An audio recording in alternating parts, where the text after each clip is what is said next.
আদালত যদি মনে করে পারিপার্শ্বিক সাক্ষ্যের ভিত্তিতে মাগুরায় আসিয়া ফাঁসির আগে পুত্রবধূ হামিদার পায়ে ধরে ক্ষমা চাইতে চান কেন হিটু রবি রবি ভাইয়া হ্যালো জি রনি ভাইয়া জি ভাইয়া ওই যে কোথায় আছেন আপনি হ্যালো আপনি কোথায় আছেন রনি ভাই আমি তো আছি ঢাকার বাইরে কে ভাইয়া আপনি তো ঢাকায় আছেন ওই আপনার স্ত্রী হিটু শেখ এবং হামিদার সর্বশেষ আপডেট নিয়ে কথা বললেন আসিফ নজরুল, বাংলাদেশের আইন উপদেষ্টা। এদিকে স্বামী স্ত্রীকে ব্যবসা করাচ্ছে পথে নামিয়ে, বাচ্চার ছবি দেখিয়ে এবং স্বামী অসুস্থ দেখিয়ে। এমন পরিস্থিতিতে বাংলাদেশের কি নাম হচ্ছে নাকি দুর্নাম হচ্ছে, এমন পরিস্থিতি তুলে ধরে এক ব্লগার ভাই। কিন্তু বর্তমানে বাংলাদেশে হিটু শেখ এবং হামিদার সর্বশেষ আপডেটে একই বললেন আসিফ নজরুল, যা অবাক করা তথ্য। চলুন আমরা সেই আসিফ নজরুলের কিছু কথা শুনে আসি, তাহলেই বুঝতে পারব। আদালত যদি মনে করে পারিপার্শ্বিক সাক্ষ্যের ভিত্তিতে মাগুরায় আসিয়া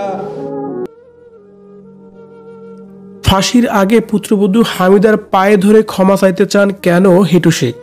শুধু তাই নয়, তার পরিবারের কাছেও ক্ষমা চেয়ে কি বলতে চান তিনি, এ বিষয়ে বিস্তারিত জানাবো আমাদের আজকের এই ভিডিওতে। তাই একটু সময় নিয়ে পুরো ভিডিওটি দেখে সঙ্গেই থাকুন। জেল হাজত কারো জন্যই সুখের জায়গা নয়, তবে আসিয়া ঘটনায় মাগুরার সেই হিটু শেখ যেন অনুশোচনায় খানিকটা বেশি ভেঙে পড়েন কারাঘরেই। সে বুঝতে পেরেছে যে কতটা অন্যায় তিনি করেছেন। পুরো দেশবাসী আজ তাকে ধিক্কার দিয়ে সর্বোচ্চ শাস্তির অপেক্ষায় রয়েছে। যে মুহূর্তে অনিবার্য মৃত্যু ছাড়া আর কোনো রাস্তা নেই তার, এমনটি বুঝতেও পেরেছে তিনি। আর সেই সময়গুলোই যেন ভাবিয়ে তুলেছে হিটু শেখকে যে আসিয়ার সঙ্গে কতটা নির্দয় ঘটনা তিনি ঘটিয়েছেন। তবে দিন শেষে ভুল তিনি বুঝতে পারলেও আসিয়া তো আর বেঁচে নেই। হিটুর অমানসী নির্যাতনের কারণেই 8 বছর বয়সেই প্রাণ হারিয়ে না ফেরার দেশে পাড়ি জমিয়েছেন আসিয়া। কারাগারে বসে থেকেও যেন মরার মতো দিনগুলি কাটছে হিটু শেখের। হয়তো তিনি এখন অপেক্ষা করছেন তার শাস্তির জন্য। যে অপরাধ তিনি করেছেন তাতে যে ক্ষমা পাওয়ার কোনো রাস্তা নেই অবশিষ্ট রাখেননি, সেটা বেশ ভালো করেই জানেন আসিয়ার এই ঘাতক অপরাধী।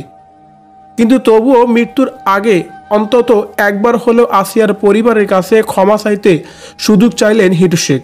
সে তথ্যই নিশ্চিত করেছে তার ঘনিষ্ঠজনেরা। তিনি হয়তো বা জেনে গেছেন যে তার মৃত্যুদণ্ড ছাড়া সামনে আর কোনোই রাস্তা খোলা নেই। যে কারণেই মরার আগে হলেও তার পুত্রবধূ হামিদা এবং আসিয়ার পরিবারের কাছে ক্ষমা চাইবেন হিটু শেখ।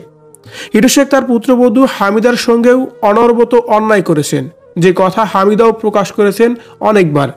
শ্বশুরের বিরুদ্ধে তার প্রতি বদনজরের অভিযোগটাও তুলে ধরেছেন তিনি, যদিও এ ব্যাপারে মুখ খোলেননি হিটু শেখ। তবে তিনি স্বীকার করে নিয়েছেন যে আসিয়ার ঘটনাটি তিনিই ঘটিয়েছেন। তার স্বীকারোক্তিতে জানা গেছে আসিয়াকে নিজের বাড়িতে একা ঘরে পেয়ে এমন কাণ্ডটি ঘটিয়েছেন তিনি। তবে তার দাবি এসবের সঙ্গে তিনি ব্যতীত তার পরিবারের কেউই জড়িত নয়।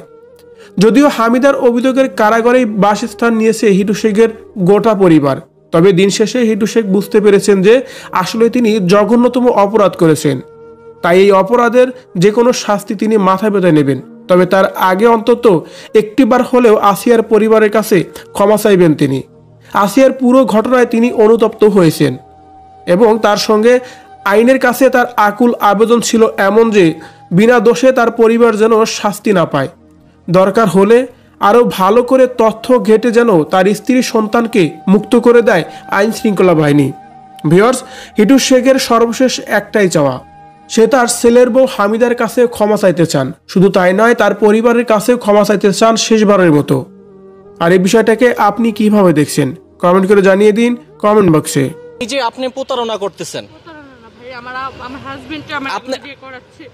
আপনি কেন প্রতারণা করতেছেন বলেন? দর্শক, ঘটনাটা কি ভাই একটু এদিকে আসবেন?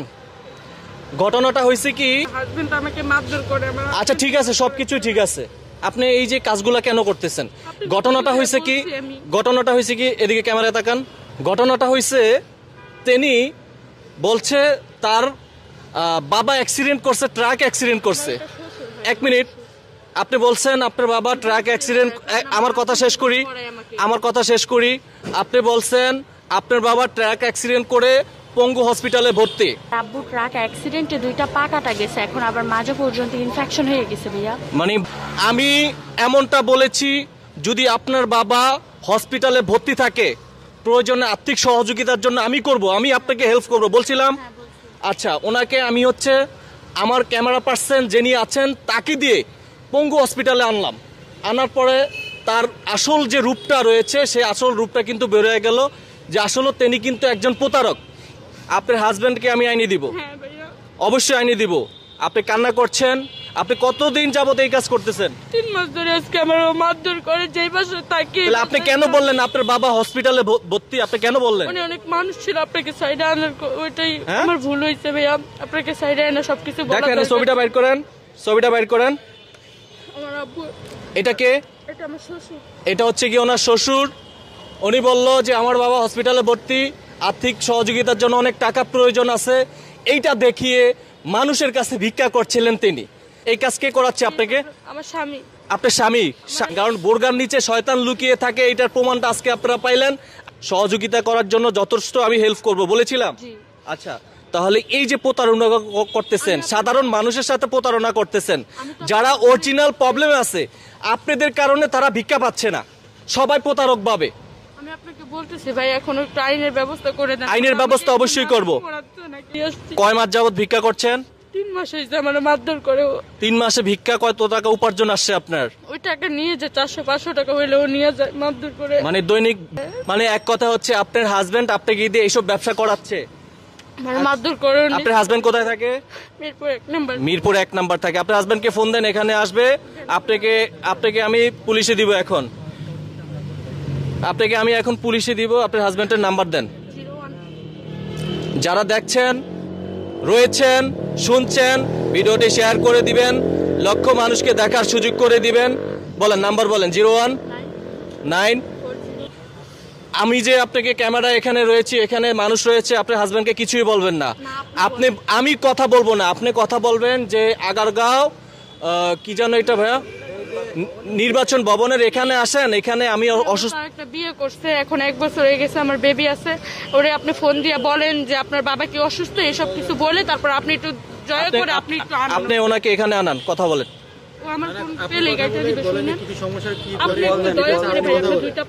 আচ্ছা, আমি কল দিচ্ছি।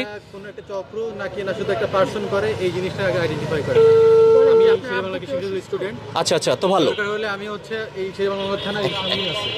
আসসালামু আলাইকুম। রবি ভাইয়া? হ্যালো, জি রনি ভাইয়া। জি ভাইয়া, ওই যে কোথায় আছেন আপনি? হ্যালো, আপনি কোথায় আছেন রনি ভাই? আমি তো আছি ঢাকার বাইরে। কে? ভাইয়া, আপনি তো ঢাকায় আছেন, ওই আপনার স্ত্রী তো ওই যে এখানে অসুস্থ হয়ে পড়ে আছে, তাই একটু ওনার অবস্থা বেশি একটা ভালো না। আপনি একটু আসেন। ওই জায়গায় আপনি একটু আসেন।